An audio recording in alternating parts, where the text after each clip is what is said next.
Eu saúdo a todos com a graça e com a paz do Senhor, amém? Eu estou muito feliz esta manhã. É o segundo dia da nossa conferência e muito feliz por poder também ver aqui pessoas que há algum tempo não víamos, né? Alguns irmãos que faziam parte da nossa escola bíblica de volta à palavra, lá no plano piloto.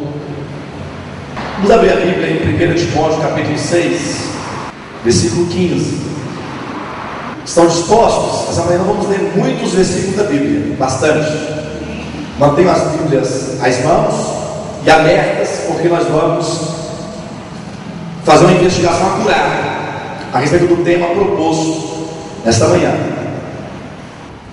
Capítulo 6 de 1 Timóteo, versículo 15, diz assim: a qual em suas épocas determinadas há de ser revelada pelo bendito e único soberano, o Rei dos reis e Senhor dos senhores. Amém? Bem, este versículo certamente a maioria de nós que estamos aqui já lemos alguma vez, alguma ocasião, fazendo a leitura da Bíblia, leitura às vezes anual. Costumamos geralmente ler a Bíblia a cada período, não é verdade? Certamente passamos por esse versículo, mas talvez nós não paramos para dar uma devida atenção ao que de fato ele está trazendo. Mas eu quero chamar a atenção dos irmãos para este versículo em especial, como base para abrirmos a mensagem desta manhã a respeito da soberania divina e dos decretos irrevogáveis de Deus. Não sei quantos já ouviram falar sobre a soberania divina, ou a soberania de Deus. Não sei quantos já ouviram falar sobre os decretos irrevogáveis de Deus. Até mesmo porque, queridos, vejam, nós falamos ontem a respeito do espírito do anticristo. Ora, o que é o espírito do anticristo? É o espírito de Satanás que desde o princípio da humanidade tem trabalhado incessantemente para opor-se ao plano de Deus. Deus tem um plano, essa é a verdade. Quero chamar os irmãos desse fato, que Deus tem um plano, que Deus não faz nada esperando que as coisas aconteçam para que Ele então veja o resultado. Nós vamos verificar hoje, pela Escritura Sagrada, que Deus de antemão elaborou um plano. Esse plano foi feito antes da fundação do mundo. Este plano que Deus fez, Ele vai levar a cabo cada detalhe deste plano, e todas as coisas que hoje acontecem estão debaixo da soberania de Deus, estão debaixo do governo de Deus. E ao contrário disso, nós temos o espírito do anticristo, que desde Gênesis capítulo 11, ali na Torre de Babel, vem trabalhando para colocar o homem contra Deus, e ele tem conseguido colocar nações inteiras contra Deus ao longo das eras. Agora a grande questão é como o inimigo obteria êxito colocando a própria igreja de Jesus Cristo contra ele mesmo. Pense um pouco comigo. Como que Satanás colocaria a própria igreja de Jesus Cristo contra o propósito de Deus? Como ele colocaria os súditos do reino de Deus?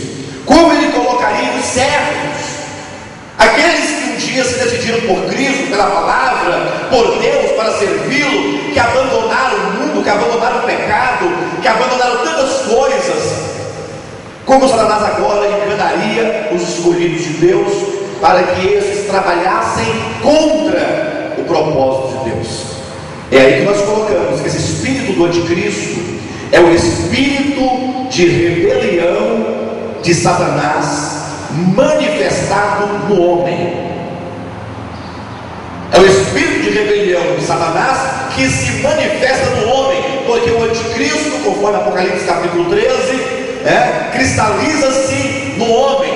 Por isso que o número 666 é dito, é número de homem, porque o número 6 representa o homem criado e o homem caído.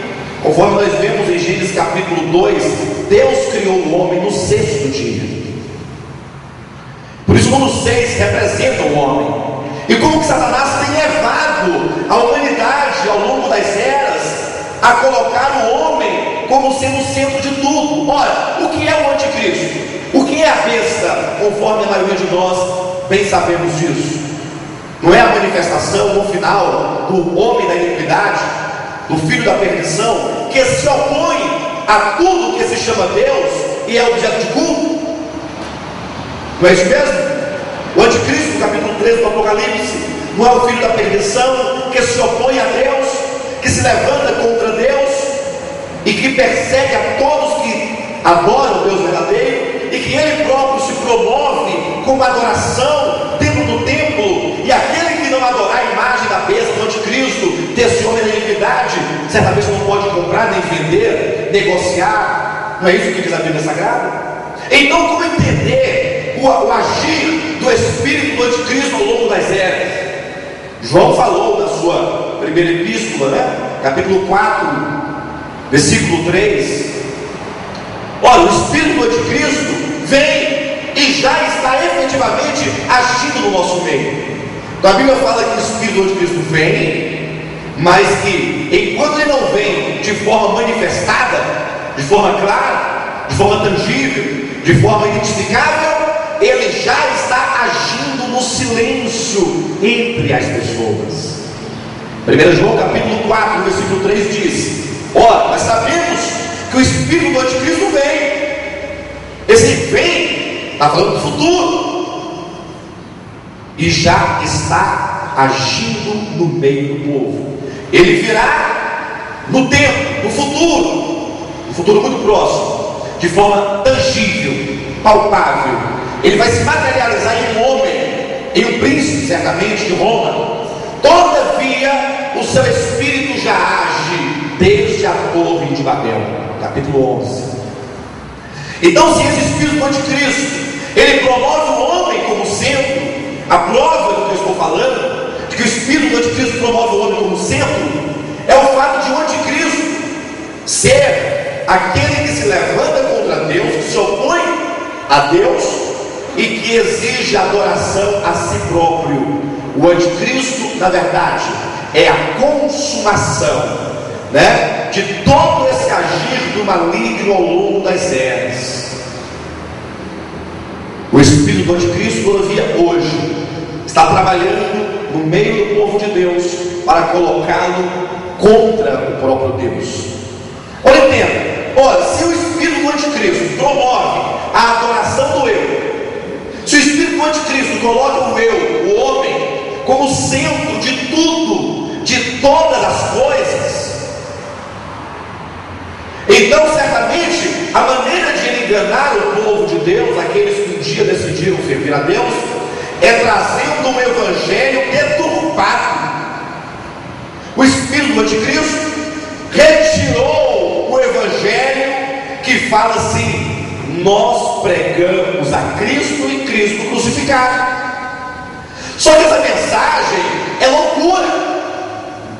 Não diz lá na Bíblia, em 1 Coríntios capítulo 1? A mensagem da cruz não é loucura para os que se perdem, não é escândalo para os judeus, não é loucura para os gentios. A mensagem do evangelho diz: nós pregamos a Cristo e o Cristo crucificado.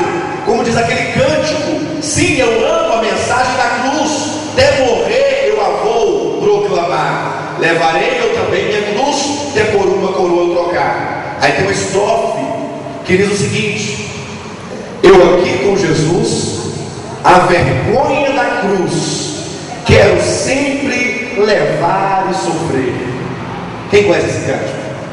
Eu aqui com Jesus, a vergonha da cruz, quero sempre levar e sofrer. Assim, a vergonha da cruz.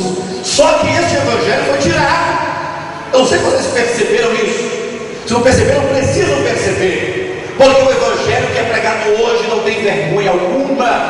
É um evangelho que oferece dinheiro, bens materiais. O evangelho da prosperidade, do espírito do anticristo, que procura dizer às pessoas que se elas se converterem a esse falso Cristo, certamente serão bem sucedidas, serão bem aceitas no meio da sociedade. Na verdade, o diabo, ele tem deturpado esse Evangelho de Cristo e é apresentado um Evangelho cujo centro é o homem, cujo centro é você. Os pregadores de multidões hoje, eles pregam assim: Deus vai fazer por você, vai acontecer, você tem que exigir de Deus, você tem que falar, porque vai, você, e é você, tudo é o homem. É um Evangelho que não prega a respeito do propósito de Deus em Cristo.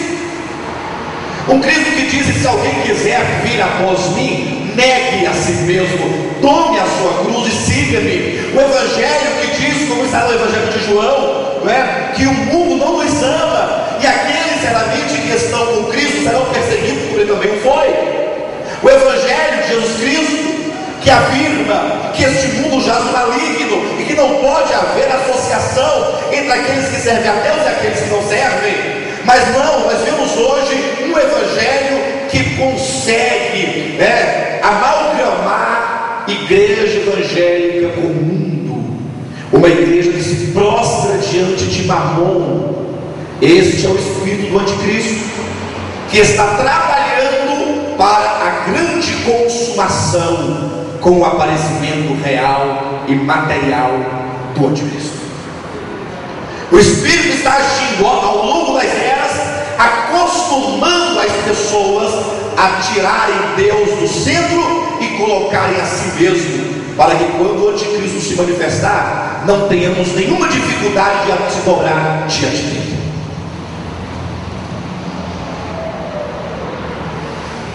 Como nós falamos ontem, aquela imagem que o rei Nabucodonosor erigiu. Nós lembram? Daniel capítulo 2, 3. Uma estátua toda de ouro, e todos os homens deveriam se prostrar diante dela. Qual é a medida da estátua? 60 côvados por 6 de altura. Qual é o número prevalecente? É o número 6, é o número de homem. Dobrar-se diante da imagem que Nabucodonosor erigiu significa dobrar-se diante do homem, do eu, de si próprio, fazer de si mesmo adoração. Olha o que fizeram aqueles 3 jovens, Ananias, Azarias e Misael.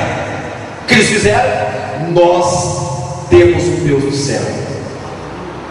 Existe um Deus do céu, soberano, criador do céu, da terra, do mar e de tudo quanto neles existem. Somente a esse Deus devemos adorar. O Evangelho que aqueles 3 jovens tinham é um Evangelho de render adoração, render louvores, prestar serviço apenas e unicamente àquele que é. O homem não é. E eles falaram: nós não vamos nos prostrar diante dessa imagem, nós não vamos nos dobrar, nós não vamos nos render ao espírito do anticristo, nós vamos adorar o verdadeiro Deus. E no momento de tocar as flautas, os tambores, aquela orquestra, que toda aquela multidão, inclusive a nação de Israel que estava cativa, quando eles se dobraram diante da estátua, diz a Bíblia que Sadraque, Mesaque e Abednego, que são Ananias, Azarias e Misael, ficaram de pé, olhando para cima, sem temer a ira do rei, sem temer a fogueira, a fornalha acesa. Eles se mantiveram firmes, como aqueles que creem num Deus soberano, aqueles que creem num Deus verdadeiro.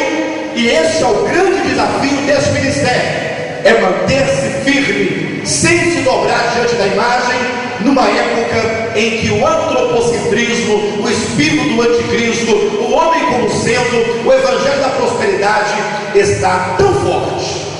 É ficar de pé, é não se prostrar diante da imagem que o anticristo, o espírito do anticristo está erigindo, é não tomar parte nesse evangelho falso, mentiroso da prosperidade e da cura plena do homem. Não é que Deus não cure ou que Deus não prospere, não é isso. Deus, ele tanto cura o corpo físico, como ele também prospera financeiramente.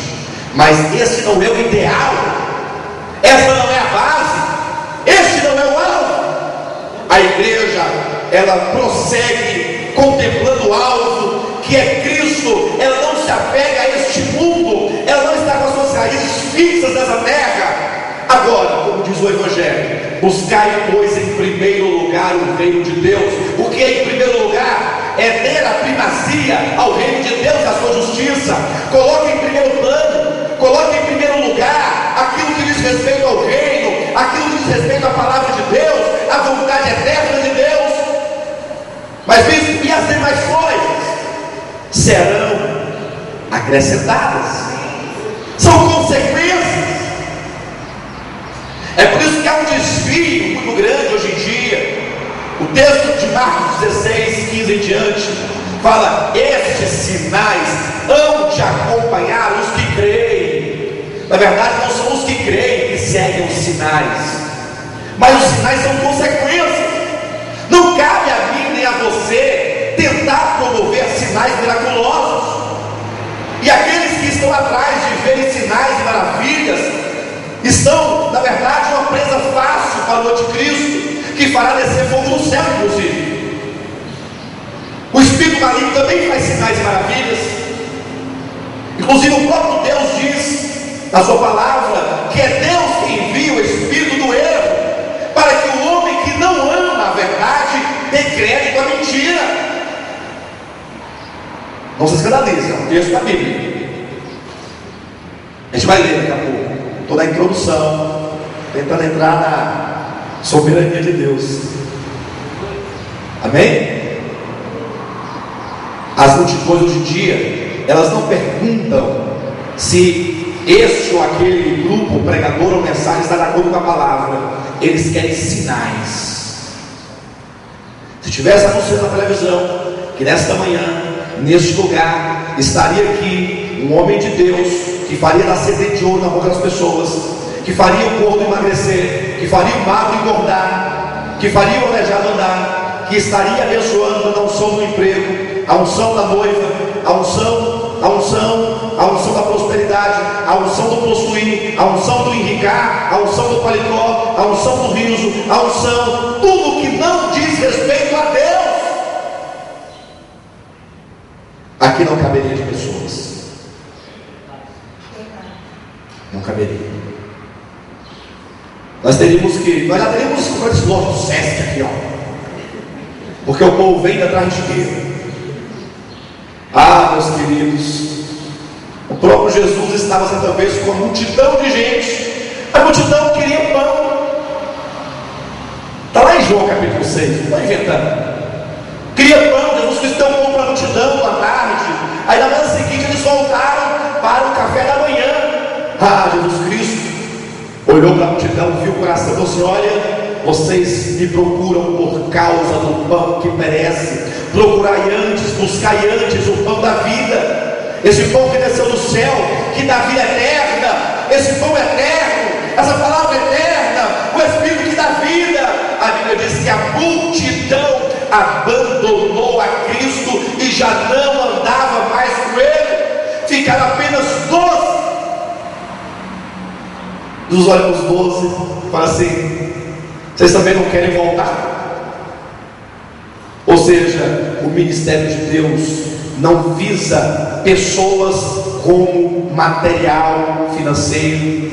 O ministério de Cristo não visa pessoas como produto de almas. Pelo contrário, o ministério de Deus é somente para aqueles que o buscam verdadeiramente. Não importa se é uma multidão, não importa se são 12 ou se são menos de 12.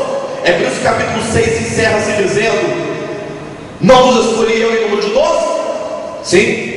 Não restaram apenas 12? Sim, mas ainda é muito, porque um de vós é diabo.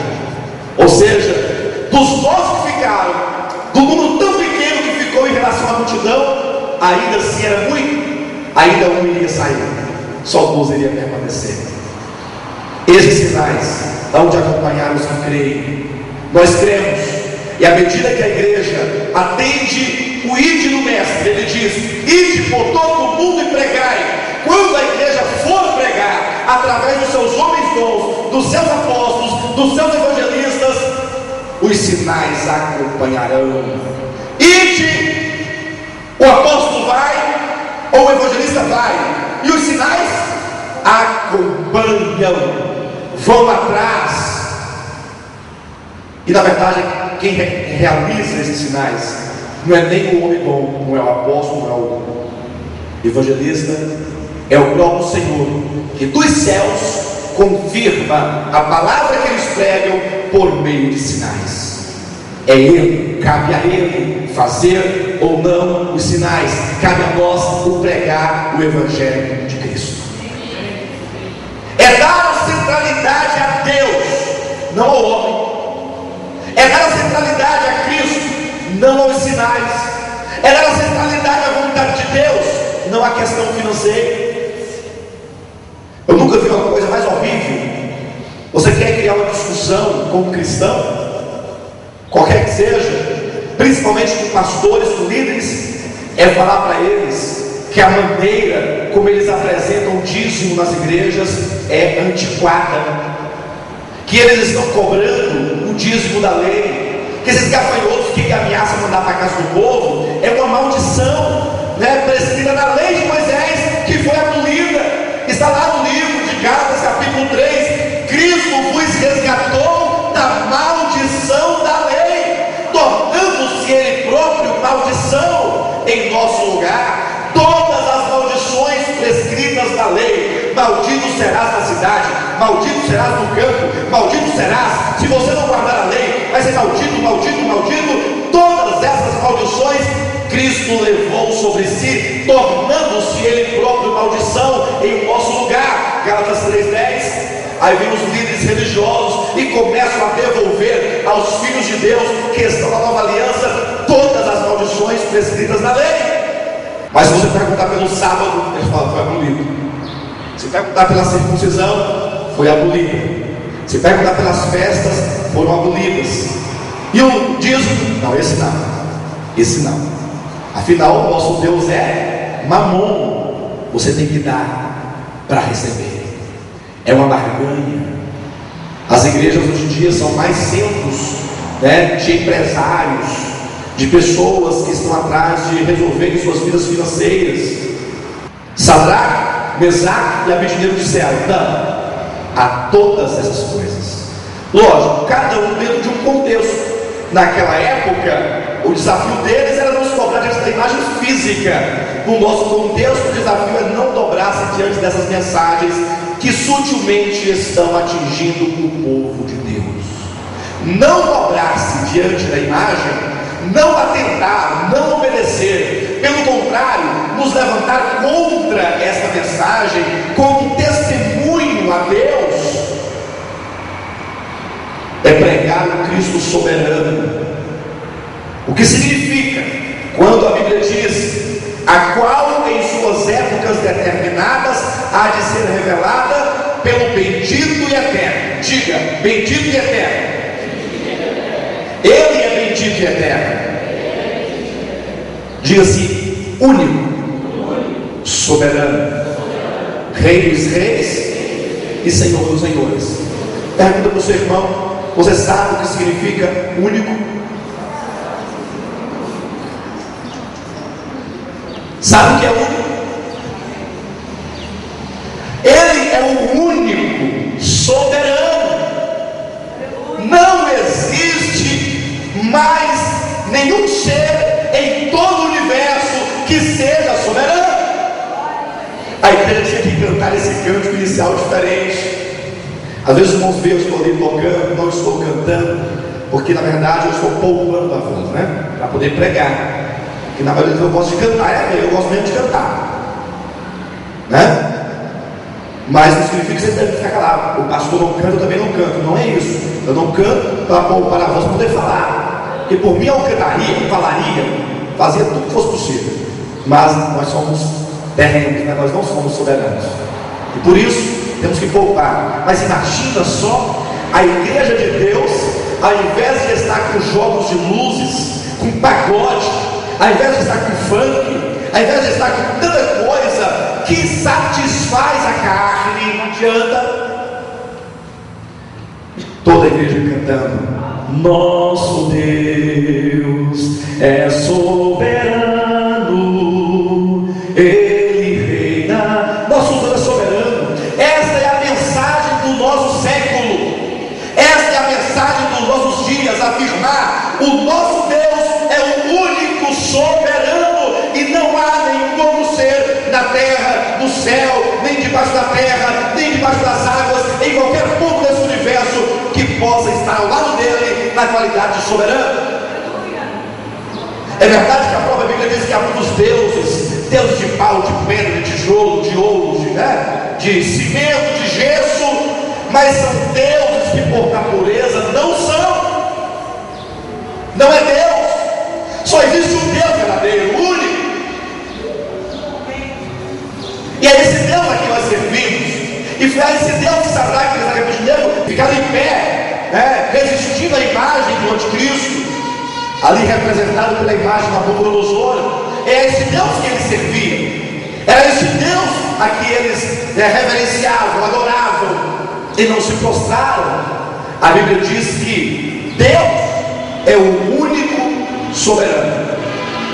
Eu fiz uma pesquisa sobre esse termo soberano. Procurei várias fontes, desde a fonte secular dos dicionários que nós temos, até os dicionários bíblicos, de grandes homens como Tozer, Champlin e ainda outros. Eu fiz uma pergunta para essas pessoas, esses doutores, exegetas da Bíblia, homens que estudaram grego, hebraico, aramaico, inglês, português, homens que têm uma bagagem de conhecimento profunda. E eu perguntei a essas pessoas, através dos seus escritos, o que eles entendiam pelo termo soberano. E aí eu me deparei com algo maravilhoso: unidade absoluta em todos eles. Todos concordam em um só tom, que o termo soberano significa aquele que faz o que tem no seu coração, aquele que se move de acordo com o seu coração, aquele que faz todas as coisas pelo conselho da sua própria pessoa, da sua própria vontade, e que não é impedido por ninguém e por nada deste universo. Olha, se Deus querendo salvar o homem, preste bem atenção, que nós estamos começando a adentrar a profundidade do tema salvação eterna de Deus. Se Deus querendo salvar o homem fosse o empecilho, o homem falasse: não, eu não quero e eu não vou, Deus deixaria neste momento de ser soberano.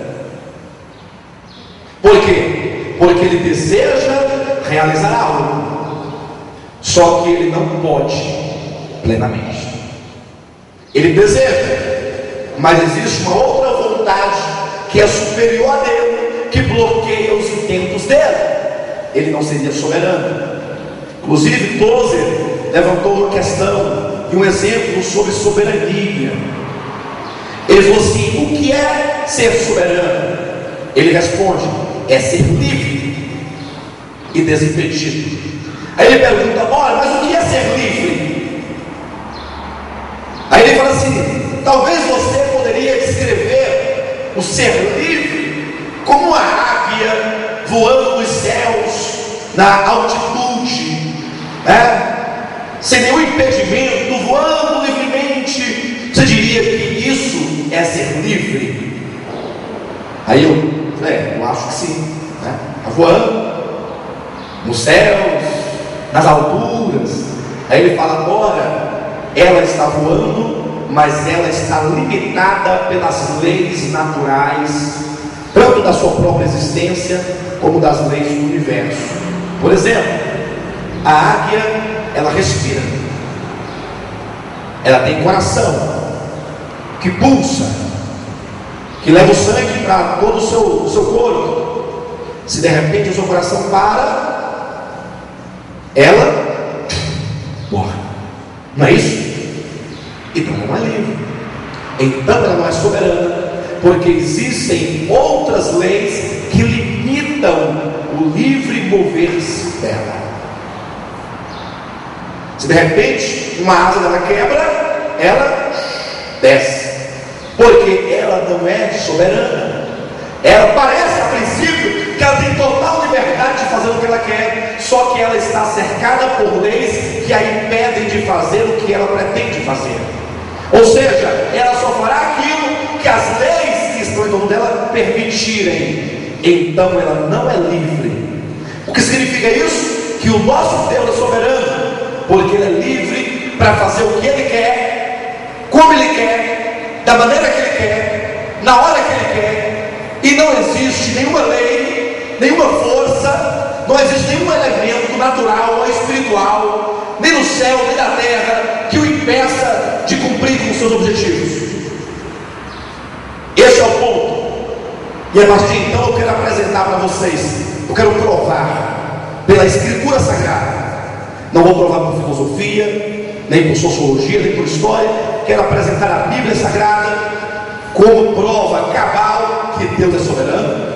Quero mostrar que Deus faz tudo como Ele quer, da maneira que Ele quer, na hora que Ele quer. E somente quando essa visão te ganhar plenamente, você poderá de fato adorar a Deus sem restrição. Quem aqui nunca, em algum momento da sua existência, da sua vida espiritual, ao mesmo tempo em que adorava a Deus nos cultos, ao sair daqui, lembrasse da sua condição financeira, ou de um problema ou outro, e começasse a reclamar e a murmurar contra Deus? Ah, mas Deus, eu estou servindo, estou fazendo aqui, estou me dando, e Ele não faz, e Ele não acontece, e Ele não dá. Quem aqui nunca questionou a Deus? De alguma maneira. Então, a enfermidade, por que Deus não cura? Por que Ele me deixa assim? Eu sei que é natural no homem caído esses questionamentos, mas quando eu me refiro, somente depois que nós ganharmos a visão da soberania de Deus, é que seremos capazes de adorá-lo sem restrições. É porque quando você reconhecer que Deus é tudo, e que para Ele, por Ele e por meio dEle foram criadas todas as coisas, é que você abre mão de si mesmo. Aí você abre mão de si mesmo. Estavam lá Sadraque, Mesaque e Abednego, não estavam? Diante da fornalha, para serem lançados, sob ameaça. O rei falou assim: aqui essa fornalha 7 vezes mais. Vamos ver se o Deus de vocês vai livrá-los da minha mão. Olha, quando a pessoa entende a soberania de Deus, qual é a resposta deles? Se fosse um cristão do século 21, o que ele falaria? Você vai ver que o meu Deus é poderoso e que Ele vai me livrar e ainda vai me fazer prosperar financeiramente aqui dentro. Vocês vão ver. Eu estou jejuando há 21 dias para poder exigir dele que Ele me livre da vontade. Seria assim? O que eles falam?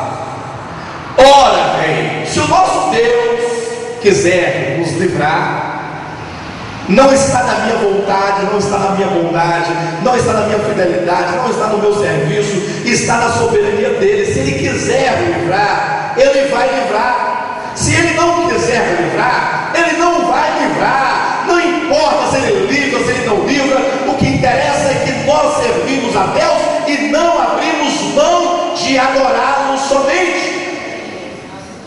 Isso é o entendimento de alguém que sabe o que é um Deus soberano. Aí sim, a igreja pode começar a entrar agora num processo de serviço. A igreja de hoje tem um modelo. Um modelo de quê? De cargos, tanto administrativos quanto espirituais. É o presidente das senhoras, é o presidente dos jovens, é o presidente das crianças, é o presidente dos adolescentes, é o presidente da música, é o presidente da portaria, é o presidente da limpeza, é o presidente dos diáconos, é o pastor presidente, é o presidente dos presidentes. É tanto presidente. Aí a pessoa são os cantores, é o presidente do louvor, é o presidente da tesouraria. Aí me parece que a igreja só funciona como se fosse uma máquina, só funciona se cada um tiver engrenado no departamento para para ser alguém. A gente fala assim: irmãos, nós somos todos servos de Deus. Vamos adorar, vamos cantar como igreja, despretensiosamente, vamos ler a palavra, vamos nos humilhar. Viver a vida da igreja é viver a vida de Cristo, aguardando pela sua vida. Ah, meu irmão, é difícil. Ah, ninguém quer. Fica uma semana, duas semanas. Aquela igreja não é boa, aquela igreja, tem uma palavra boa, né? Mas lá não tem aqueles congressos, com aqueles cantores, com aqueles jogos de luzes. Lá não tem aquelas coisas, sabe? Aqueles movimentos que prendem a pessoa, né? E se não tiver movimento, vai procurar movimento. Se o nosso Deus quiser nos livrar, Ele livra. Se Ele não quiser, Ele não livra. Falaram Sadraque, Mesaque e Abednego. Eles compreendiam: nosso Deus soberano, a Ele pertence a decisão de nossas vidas. Se Ele quer que continuemos a existir nessa terra, continuaremos. Se Ele quer nos levar, levará. E quando a nós, só cabe adorá-lo e não nos prostrar diante da imagem. Naquela ocasião específica, dobrar os joelhos significava se render a Satanás. Ficar de pé significava adorar o Criador. Ou seja, a posição do corpo não diz nada. Só adoramos foi de joelho. Não, naquela ocasião de joelho era o contrário. O importante é estar com o coração firmado. Vamos abrir a Bíblia no livro de Isaías, capítulo 46. Vamos provar pela Escritura esse Deus soberano. Eu quero que você acompanhe, porque o que será dito agora, preste atenção. Eu quero que você leia. O que será dito agora vai determinar muitas coisas na sua vida. Talvez alguns não voltarão mais aqui. Talvez alguns que fossem simpatizantes do programa de televisão também nunca mais assistirão. Não, esse pastor não quero mais. Chega. Para mim, né, é algo muito sério, porque vai de encontro aos conceitos da religião. Amém? O que será dito hoje, a partir de agora, vai de encontro a todos os conceitos formulados, herdados, adquiridos, preconcebidos pelo Espírito do Anticristo. E como nós estamos contaminados, porque nós viemos de uma história, ou você abre o coração, deixa a palavra de Deus entrar e arrebentar desses conceitos, ou você vai se irritar, vai ficar com raiva de mim. Mas eu vou falar. Amém? Se você ficar com raiva de mim, o máximo que você pode fazer comigo é me jogar numa fornalha de fogo. E assim nós não vamos ser diferentes dos nossos antepassados, né? Nós não vamos falar. Eu sei também que, à medida que nós formos apresentando os textos, outros textos virão na mente de vocês. Não mais está dizendo isso, não mais também podem anotar no papel os textos que vierem à mente, e eu me comprometo a responder, a ler todos eles com os irmãos, à medida do possível, o nosso tempo disponível. E se não der nessa conferência, a gente responde ao longo da semana que vem, da outra semana. Estamos aqui para isso mesmo, para ler a palavra e compreender. Capítulo 46 de Isaías, vamos afirmar o seguinte: os desígnios de Deus, que são desígnios, os planos, os projetos de Deus, foram estabelecidos na eternidade passada e predeterminados antes da fundação do mundo, e são cumpridos no tempo determinado por Deus. Estamos afirmando: Deus tem um projeto, Deus tem um plano, toda a criação está inserida neste plano. Este plano foi traçado antes da fundação do mundo, e este projeto vai e está sendo cumprido cabalmente à medida que Deus quer e no tempo que Ele quer. Vamos ler capítulo 46 de Isaías, versículos 8 a 10, que dizem assim: lembrai-vos disso e tende ânimo, tomai-o a sério, ó prevaricados. armaduras. Veja, lembrai-vos das coisas passadas da antiguidade. 2 pontos. Ou seja, o Senhor nos convida a lembrar de que? Das coisas que se passaram. Ele diz: igreja, olhem para o passado, olhem para a história. E ele continua: que eu sou Deus e não há outro. Eu sou Deus e não há outro semelhante a mim. Deus reivindica a posição, a condição e o ser único e exclusivo a Ele. Eu sou Deus e não existe outro Deus além de mim. Capítulo 54, versículo 5 de Isaías. Também nós temos essa descrição. Só tem um Deus, não são 3 deuses. Não queria dar nos méritos, embora esse único Deus seja o Pai, o Filho e o Espírito Santo, mas não são 3 deuses, é o único Deus. Não posso explicar o mistério da Trindade, são coexistentes e coinerentes, mas é um só Deus. O nosso Deus é o Pai, o nosso Deus é o Filho, o nosso Deus é o Espírito Santo. Nós cremos na Trindade divina, mas é um Deus. Por isso a Trindade são 3 em uma única essência, uma única substância, um único Deus. Eu sou Deus e não há outro Deus semelhante a mim. Mas talvez Baal pudesse falar assim: ah, você é Deus e não tem outro, mas eu sou Deus. Não poderia? Ou não? Talvez Astarote pudesse falar assim: ah, quer dizer que somente tu és Deus? Eu também sou uma deusa. Talvez um grupo qualquer pudesse falar assim: bem, Maria também é divina, ela também é uma deusa. Talvez Dagon poderia falar assim: bem, ele diz que é o único Deus, mas ele fala isso arbitrariamente, porque eu também sou um Deus.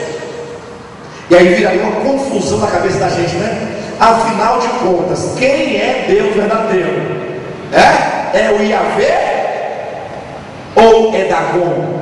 É o Yahvé ou é Astarote? Aí ele vai dar uma prova cabal, o que faz dele ser o único Deus. Ele vai colocar uma prova no versículo 10, que o caracteriza Deus único. E se qualquer outro que diz ser Deus fizer o mesmo, então é Deus também. Mas se não fizer, não venha com conversa fiada. Versículo 10: que desde o princípio, eu sou Deus, que desde o princípio anuncio as coisas que ainda digo. Que desde o princípio anuncio o que há de acontecer. E que desde a antiguidade as coisas que ainda não sucederam. Por que ele é Deus? Por que ele é Deus? Porque desde o princípio, desde a origem, desde o Gênesis, ele fala: olha, a história é essa, a trajetória é essa, vai acontecer assim, assim e assim e assim. Por que vai acontecer? Porque eu sou Deus. O homem faz planos, não faz? O homem fala assim: eu vou estudar, e eu vou me formar, e eu vou conquistar, e eu vou ganhar tanto, aí eu vou me casar, e aí eu vou comprar uma casa assim, aí vou comprar um carro assim, aí vou ter tantos filhos, meus filhos vão estudar. Ele faz planos, só que ele não sabe se ele vai cumprir com esses planos, porque ele pode morrer no dia seguinte. A casa pode pegar fogo, pode dar para todo mundo junto. Ele pode estudar e no dia da formatura simplesmente morrer. Eu sou Deus e não há outro, que desde o princípio anuncio o que há de acontecer. Ele diz que vai ser assim e vai ser. E pode se levantar o anticristo, pode se levantar o diabo, pode se levantar o homem, pode se levantar as nações. Nada pode obstruir os planos de Deus, nada pode ofuscar o que Deus disse que será. Mas em razão que, como lemos no livro do Apocalipse, está escrito lá, João escrevendo: e eu vi a cidade santa. Deus já mostrou a João, ele viu o que será, porque Deus não está preso no tempo. Deus disse que vai edificar a sua igreja, que é a Nova Jerusalém, e vai edificar. E não é o evangelho da prosperidade, não é a imagem, não é o apóstolo Lando, não é o ciclano, não é o Bertrano que vai impedir. Ele disse: o meu propósito, versículo 10, que digo. Porque nesse momento alguém pode falar assim: pastor, tudo bem, mas você está aí voando. Porque quando ele diz que é Deus que anuncia o que há que acontecer, é porque ele tem o poder de ver o futuro. Então, como ele vê o futuro, então ele pode anunciar o que vai acontecer, porque ele está vendo, não porque ele está determinando.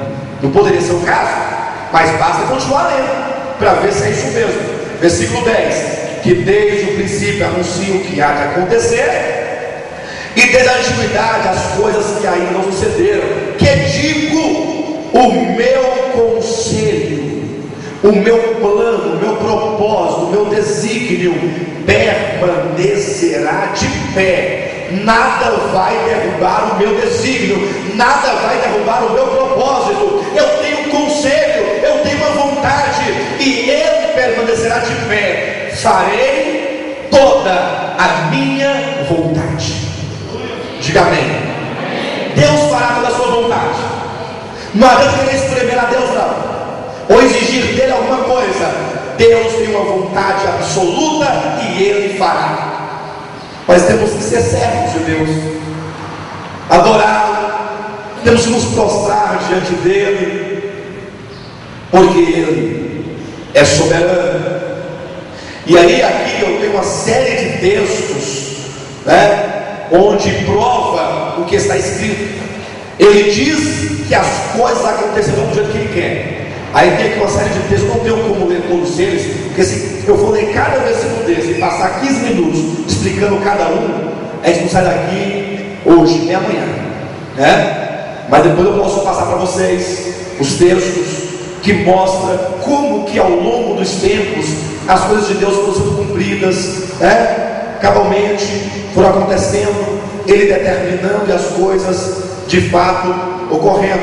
Nós temos um exemplo bem prático, quando o povo de Israel estava cativo em Babilônia. Vamos tomar isso como exemplo, como modelo, para que os irmãos entendam todo o restante, Então, lá estava o povo de Israel em Babilônia, preso, cativo, e Deus havia falado que o povo ficaria lá 70 anos naquele cativeiro.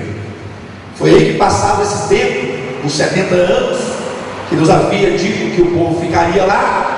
O que aconteceu? Era hora de o povo retornar. Ora, mas como o povo vai retornar para Jerusalém, sair do jugo de Babilônia, se o rei de Babilônia está oprimindo e segurando o povo? De que maneira?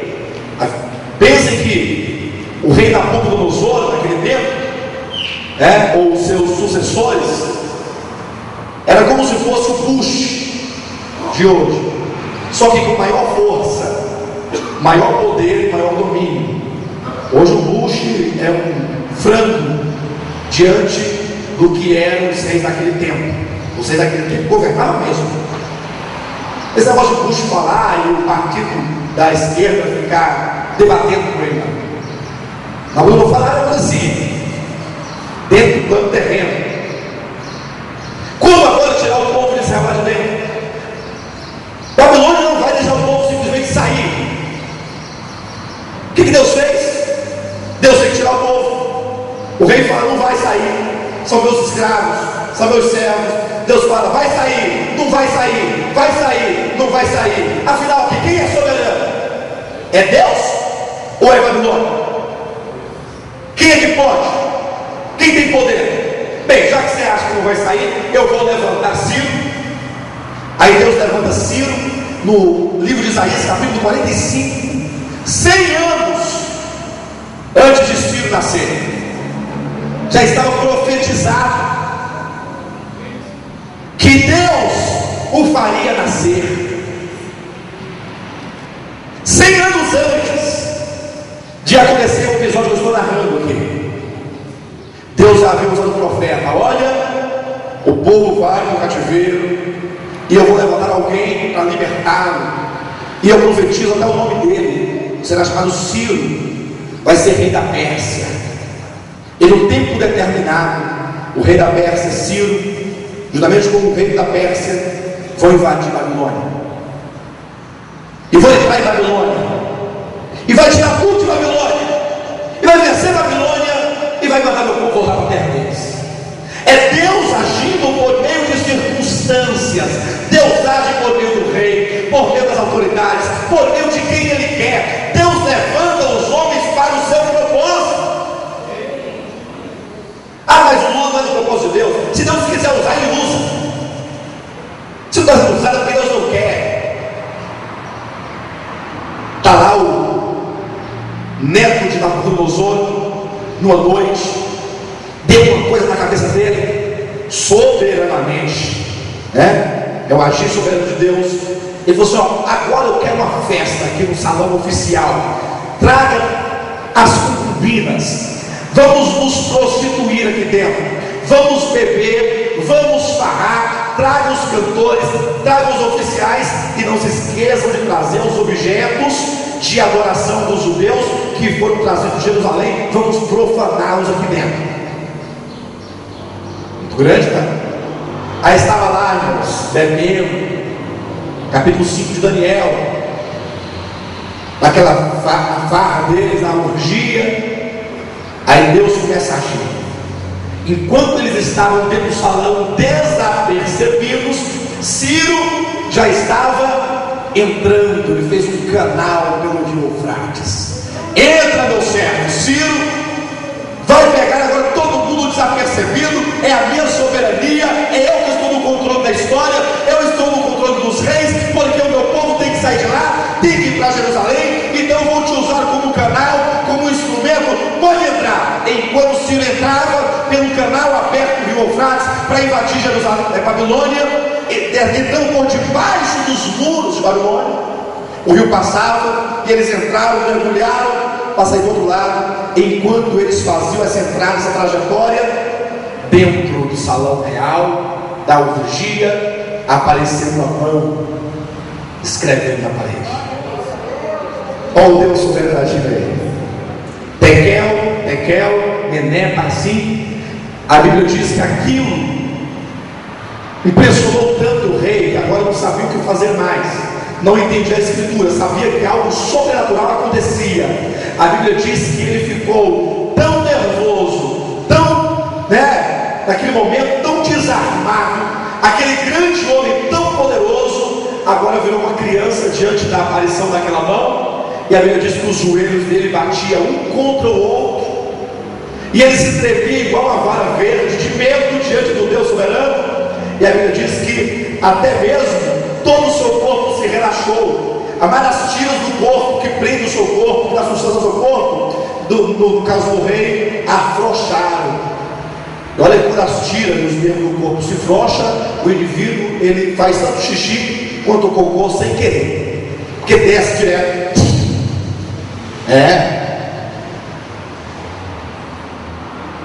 Engraçado, né? Engraçado. Mas é isso mesmo. Quando você tem vontade de ir ao banheiro, você não segura no tempo necessário. Mas se as tiras do corpo relaxar, não segura nada. E aí isso aconteceu com um rei todo sujo, né? Não vou falar as expressões porque não precisa.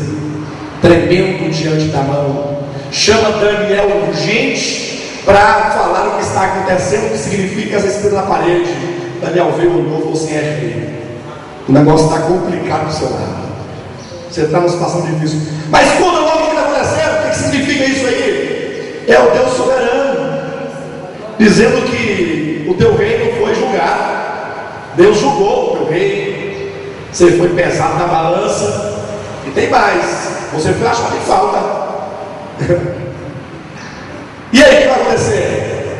Deus vai dividir o teu reino, e o teu reino é dado aos medos e persas. Mas quando? Já está entrando, já estão dentro dos muros de Babilônia.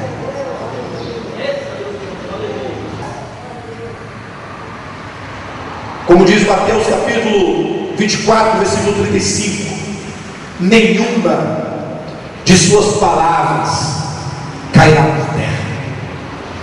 Tudo quanto um dia o Senhor planejou, tudo quanto um dia Ele projetou, há de se cumprir cabalmente.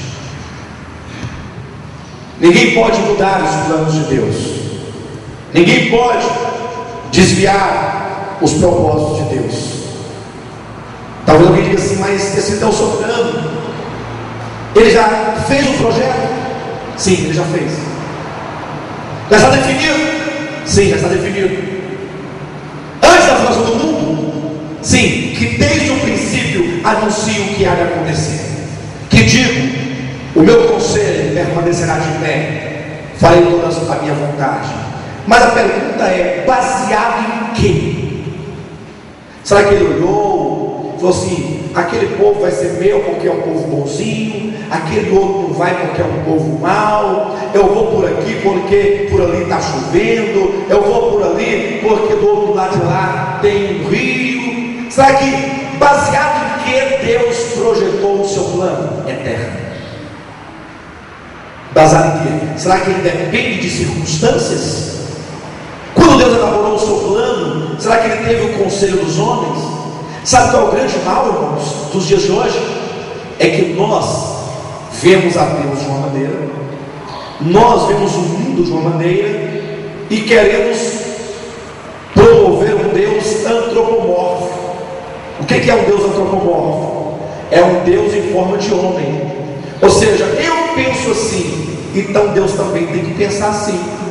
Eu acho que assim é a melhor maneira, então Deus tem que fazer assim também. Porque se eu acho que assim é justo, então Deus só será justo se Ele agir do jeito que eu acho que é. Aí nós projetamos um Deus moldado à forma humana, projetamos um Deus homem, como nós, com os nossos pensamentos, com os nossos sentimentos. Aí a Bíblia fala o quê? Deus falando: os meus pensamentos são iguais aos vossos pensamentos. Está escrito na Bíblia, tá? E os meus caminhos são os vossos caminhos. Está escrito? Não dá? E como é que está escrito? Os meus pensamentos não são os vossos pensamentos. Não queira entender Deus nos seus conceitos. Não, eu acho que Deus não podia fazer assim, Ele tem que fazer desse jeito. E se Ele faz desse outro jeito, Ele é injusto, Ele é mau, Ele é tirano. Isso aí são palavras de quem não conhece a soberania de Deus. Deus fala: os meus pensamentos não são os vossos pensamentos, os meus caminhos não são os vossos caminhos. Aí Ele diz: quanto distam os céus da terra, assim distam os vossos pensamentos e os vossos caminhos dos meus pensamentos e dos meus caminhos. Ou seja, quando você está caminhando e considerando que assim está certo, Deus fala: mas assim é o seu caminho. Quando você está pensando e raciocinando assim é que é o certo, Deus fala: mas eles são os seus pensamentos. Porque os meus pensamentos são muito maiores e elevados e estão distantes em muito dos vossos pensamentos.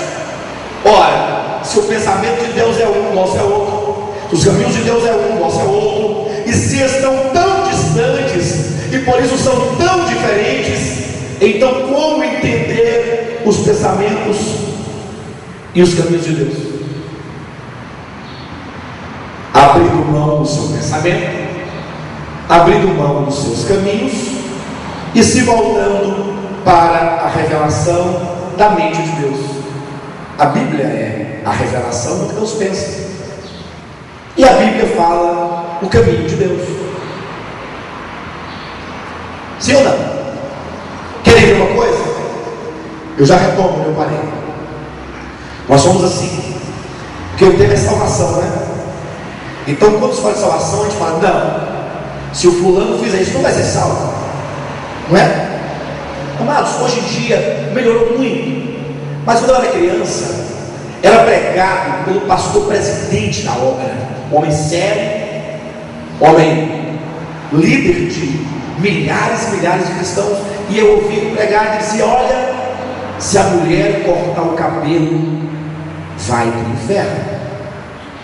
Aí, para poder ratificar o que esse líder fala, aí o membro que não tem vez nenhuma diz que foi arrebatado, para poder fundamentar a palavra do outro.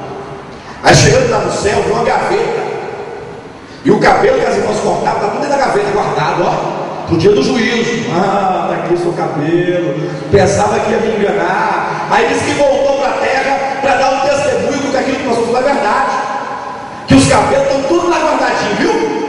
Vocês cortam cabelo, não podia, meus irmãos, nem usar um rabinho, senão, bem, se usasse um rabinho aqui embaixo, poderia, mas se fizesse aquele rabinho aqui em cima, assim, ó, que fica até mais bonito, não, é rabo de cavalo, aí não, vai pro inferno. Aí não podia fazer touca no cabelo porque era o ninho de Satanás, não podia usar botas porque era a manilha onde o diabo se escondia lá dentro. Aí os homens são detentores da verdade e da salvação. Aí ele fala quem vai ser salvo e quem não vai. Você vai, viu? Está dando um dízimo direitinho? O dízimo, a oferta, né? Então você vai, viu? Mas como o Gilson não está dando nem o dízimo nem a oferta, você não vai dar. Aí nós passamos a falar quem vai ser salvo e quem não vai. Aí os irmãos ficam assim na igreja, vivendo aquele, né, aquela opressão, com medo de perder a salvação. Se eu não fizer isso, o gafanhoto vai lá em casa. Se eu não fizer, eu vou para o inferno. Se eu não fizer, e Cristo fala: filhinhos, vós tendes um advogado. Porque vocês são temerosos, como se andassem no tempo da lei. Tem que compreender essas coisas. Está aí uma pessoa que, ao ver a religião, não pode ser salva, e foi Raabe.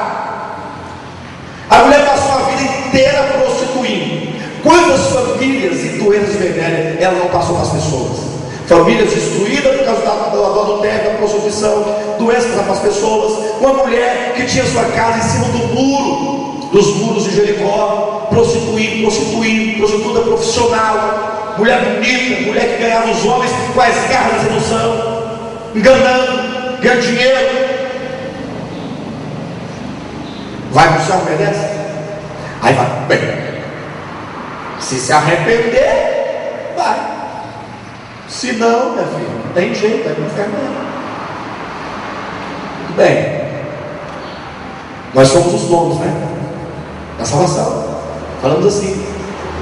Aí Deus viu Raabe, mulher indigna, suja, impura, desgraçada, miserável, olhou dos céus: eu quero salvar, eu quero para mim. Mas baseado em quê, Deus? Não tem pessoas melhores para salvar, não? Tem lá pessoas lá que estão dando esmola, que estão cuidando da família. Não, eu quero aquela Raabe, aquela prostituta. Mas baseado em quê tu queres Raabe? Efésios capítulo 1, versículo 5. Nos predestinou para Ele, para a adoção de filhos, por meio de Jesus Cristo, segundo o quê? Não estou ouvindo nada. Segundo o beneplácito. O que é beneplácito? Bom prazer da sua. Deus falou: quero Raabe, deu prazer em dela. Mas Deus, não sei, Deus, olha, por mim eu não faria uma coisa dessa. Essa mulher vai dar trabalho na igreja, essa mulher vai ficar lá e ela não perder os hábitos, a natureza, vai fazer os irmãos cair tudo, vai dar um problema muito grande. Se eu não tenho como escolher a pessoa melhor, não, eu quero Raabe pelo conselho da minha vontade, é o meu prazer, eu quero Raabe. Mas como salvar Raabe, irmãos? Está lá a mulher cananeia, está lá em Canaã, na terra de Jericó. Como? Josué, manda 2 espias para olhar a cidade, para fazer o planejamento de invasão da cidade.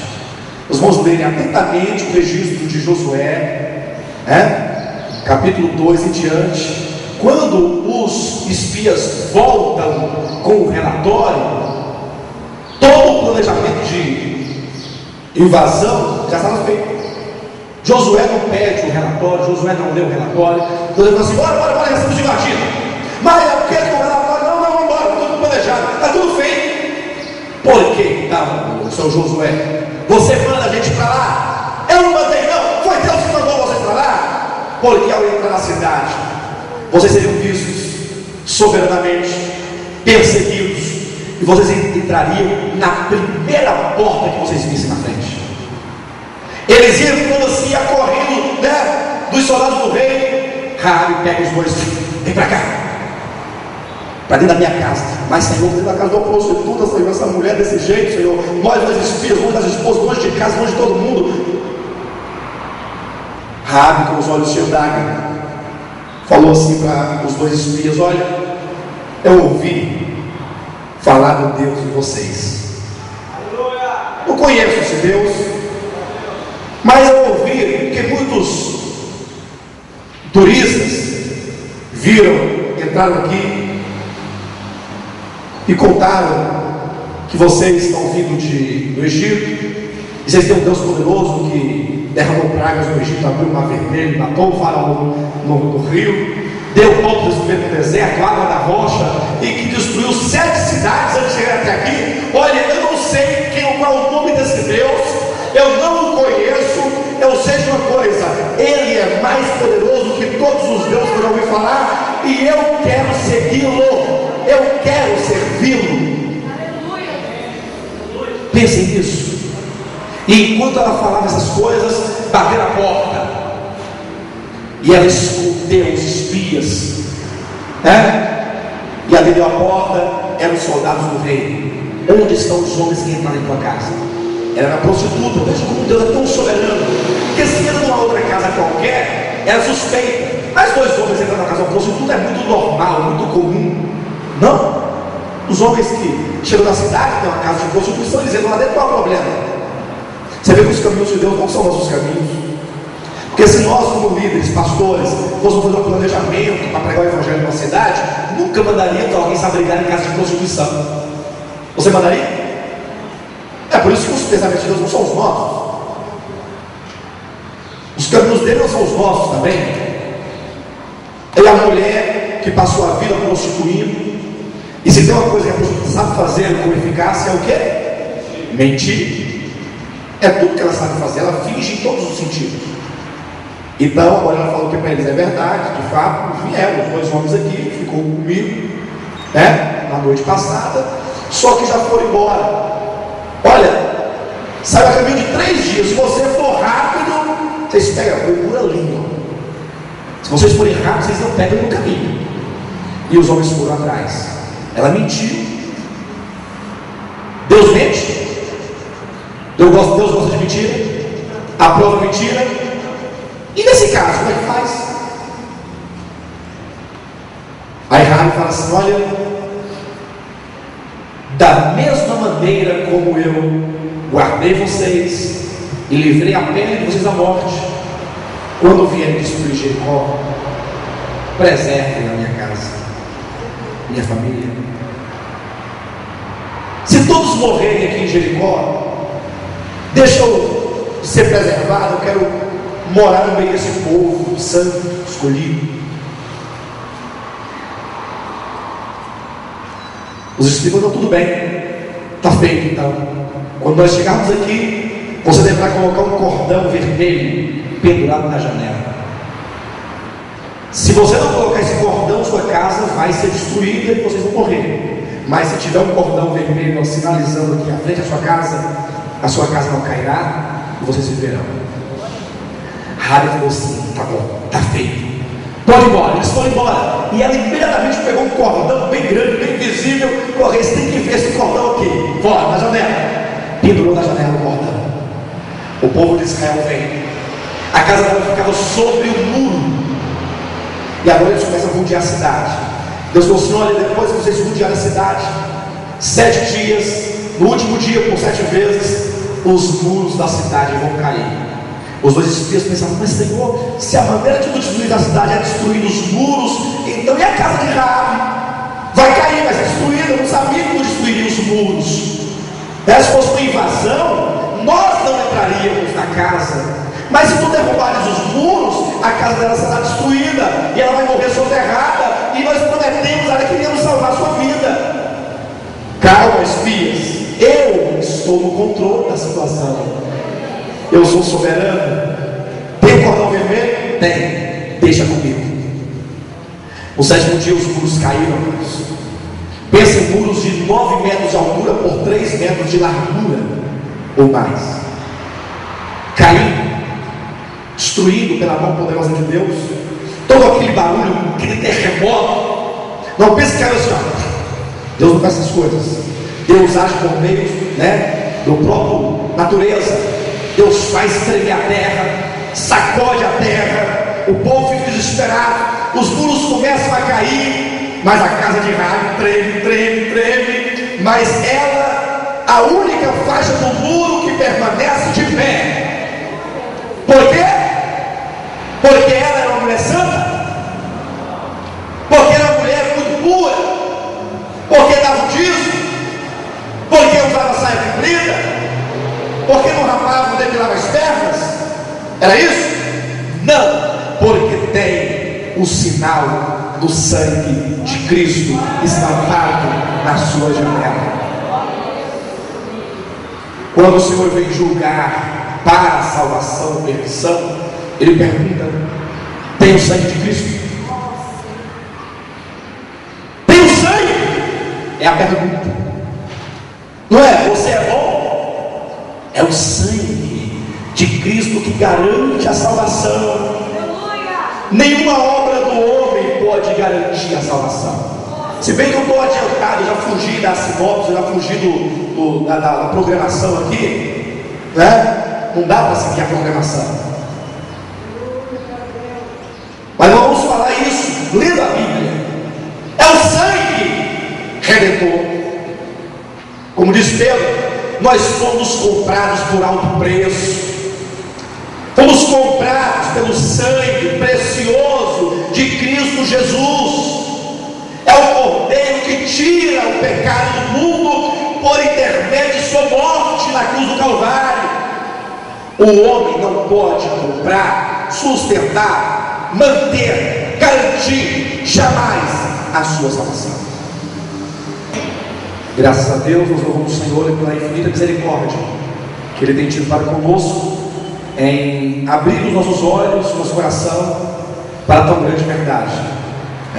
Quando comecei essa mensagem hoje pela manhã, disse que falaria coisas muito fortes, e eu quero contar aos irmãos que eu não pude desenvolver aquilo que estava proposto, e na verdade eu fiquei apenas no primeiro tópico daquilo que foi preparado.